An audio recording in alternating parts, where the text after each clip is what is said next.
Potensi pelaburan baharu bakal diperolehi hasil daripada misi perdagangan dan pelaburan ke Eropah. Anjuran Kementerian Perdagangan Antarabangsa dan Industri MITI, Lembaga Pembangunan Pelaburan Malaysia MIDA dan Perbadanan Pembangunan Perdagangan Luar Malaysia MATRADE dianggar berjumlah 14.1 bilion ringgit. Sementara potensi ekspor produk Malaysia ke pasaran Eropah pula mencecah 400 juta ringgit. Itu antara pencapaian misi yang diketuai Menteri Kanan berangkap Menteri Perdagangan Antarabangsa dan Industri Datuk Seri Muhammad Azmin Ali sepanjang lawatan kerja 9 harinya ke beberapa negara Eropah bermula 13 Oktober lalu. Haliza Hashim melaporkan dari London. Misi perdagangan dan pelaburan itu meliputi 3 negara, Jerman, Perancis dan United Kingdom. Di London, Datuk Seri Azmin mengadakan pertemuan dengan beberapa syarikat antarabangsa seperti Dyson dan BAE Systems. Katanya inisiatif itu selaras dengan penegasan Perdana Menteri Datuk Seri Ismail Sabri Yaakob menerusi rancangan Malaysia ke-12 untuk memastikan pembangunan ekonomi negara lebih inklusif dan menjamin kelestarian serta kemampanan untuk jangka panjang. Pada masa sama dapat mengekalkan Malaysia sebagai destinasi pilihan utama, khususnya bagi projek pelaburan asing yang berkualiti dan berimpak tinggi.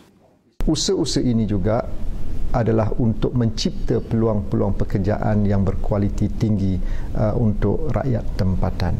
Dan sebab itu saya nyatakan tadi ini adalah pelaburan-pelaburan baru yang akan dibawa masuk dan juga kita berjaya dalam meyakinkan pihak swasta di Eropah ini tentang produk-produk tempatan yang berkualiti dan menepati standard piawaian antarabangsa. Antara pelaburan berteknologi tinggi yang dimaksudkan beliau adalah daripada Porsche AG, syarikat Jerman yang membuka sebuah kilang pemasangan kereta mewah di Kulim, Kedah. Katanya sektor otomotif seperti itu dapat membina kapasiti dan kemahiran pekerja tempatan selain membantu syarikat tempatan terlibat dalam rantaian bekalan bagi jenama global berkenaan. Potensi jumlah ekspor yang akan dijanakan adalah sebanyak 400 juta ringgit. Dan ini boleh dikatakan satu kajian besar kerana fokus kita untuk mempromosikan produk Malaysia yang berkualiti tinggi yang menepati elemen-elemen ESG dan juga sustainability. Kelestarian telah berjaya. Terdahulu, Datuk Seri Azmin mengadakan pertemuan dengan Setiausaha Negara untuk Perdagangan Antarabangsa UK, Anne Marie Trevelyan. Perbincangan berkisar kepada strategi pemulihan ekonomi kedua negara dan hubungan ASEAN-UK.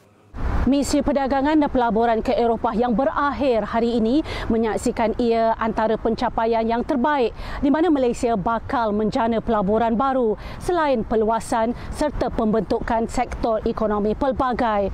Paling membanggakan apabila syarikat otomotif global seperti Porsche dan Mercedes-Benz memilih Malaysia sebagai hub mereka di Asia Tenggara.